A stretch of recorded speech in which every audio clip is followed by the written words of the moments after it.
নির্বাচনী রোডম্যাপ ঘোষণা না এলেও বসেনি বিএনপি। আসন্ন জাতীয় সংসদ নির্বাচন টার্গেট করে ইতিবাচক রাজনীতির বার্তা নিয়ে মনোনয়ন প্রত্যাশী নেতারা এখন এলাকামুখী।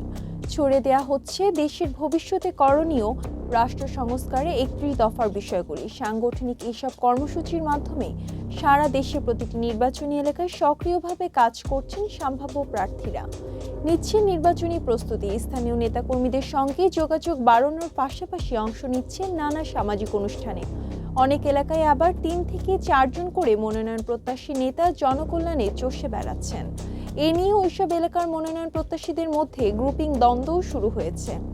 ঘটেছে অনুসারীদের মধ্যে মারামারির মতো ঘটনাও। অবশ্য বিএনপির কেন্দ্র থেকে এখনই নির্বাচনের কোনো প্রচার না করতে নির্দেশনা দেওয়া হয়েছে। দলের পক্ষ থেকে ইতিমধ্যে ব্যানার, পোস্টার বা বিলবোর্ড সরানোর জন্য চিঠি দেওয়া হয়েছে। তবে নেতারা বলছেন প্রতিটি এলাকায় নেতাকর্মী সহ সাধারণ মানুষের মধ্যে একটা নির্বাচনী আবহ তৈরি হয়েছে।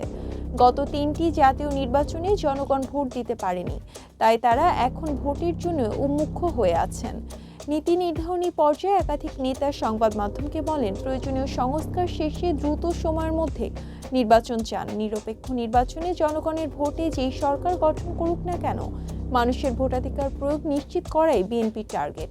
এ লক্ষ্যে সারা দেশে সব ধরনের জনস্বার্থ সংশ্লিষ্ট নানা কর্মসূচি নিয়ে মাঠে নেমেছেন।